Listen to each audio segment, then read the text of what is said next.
Hello to all my cybernetic relations. I am Carla Gonzalez, a member of the Teachers Collective for Racial Justice, and I'm bringing you this week's dose of unlearning and remembering and realigning. And this week's episode is around policing, specifically the evolution of policing in America. When we examine the current state-sponsored violence against Black communities and against marginalized communities, it's important that we understand how integral that violence is to the system itself. And that requires a bit of backtracking and a bit of examining of the historical foundations of policing. When we think about policing, it's important to remember that there was a time in America when police didn't exist. And there are communities in America, even now, that for the most part live without police presence. Now, these communities aren't safest because they don't have police. These communities are safest because they have the most resources.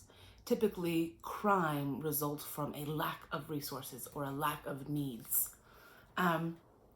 So when we think about why it was created, initially in America, police were called by an entirely different name. Maybe you've seen that famous side-by-side image now that shows a current sheriff's badge, that star, and then also shows a slave patrol badge, which looks incredibly similar. You cannot get a more visceral example of its painful and horrific origins than that symbology. Because behind that symbology is the story of slave patrols. Slave patrols were created in the South to patrol enslaved communities and to really monitor the comings and goings of enslaved men and women. Now, at the time, these enslaved communities were thought of as properties. And so from its inception, policing was never created or never intended to protect people. It was meant to protect property. It was meant to protect capital. And typically the recruitment was between the age of 21 and 45. This was a rotating service. Eventually, as the Civil War went on, these slave patrols would become members of the KKK. Typically they were Confederate soldiers that still felt the need to terrorize communities this way.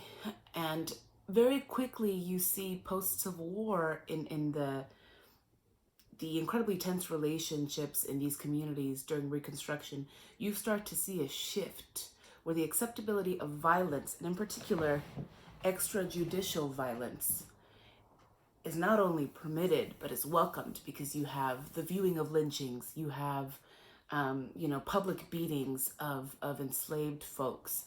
And this was something that was thought to be a spectacle. So more than okay, it was encouraged. Now, without spending another half hour diving into how it has evolved, I want you to really focus on the foundation. Now, slowly but surely, as industrialization expands in America, you start to see a need for more labor and a need for cheap labor. Now, there's a reason that people say that slave labor hasn't been abolished in the United States, and that's because it hasn't. Because, according to certain bylaws, imprisoned men and women are still not only allowed to, but are still victims of enslaved labor via prison labor. And this is something that is known by many but not talked about enough. Several corporations in America are tied to this very form of labor.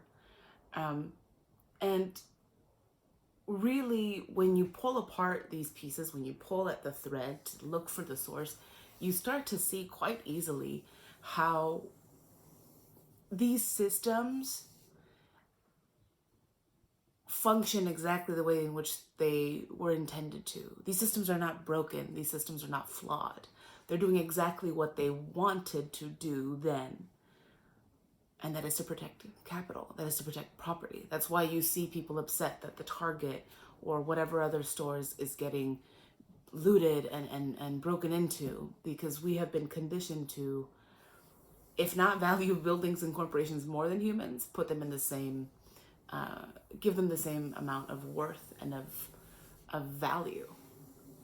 If these buildings upset you more than the death of a black man or a black woman at the hands of the state, there's a problem there. There's a huge problem there.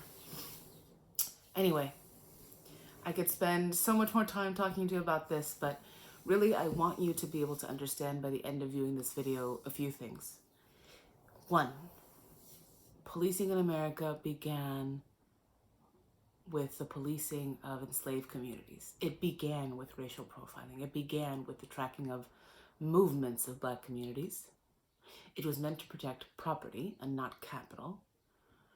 And through an intrinsic tie and connection to prison labor, policing has perfected a system that is meant to oppress and subdue marginalized communities with a special vindication and malice towards black communities in America.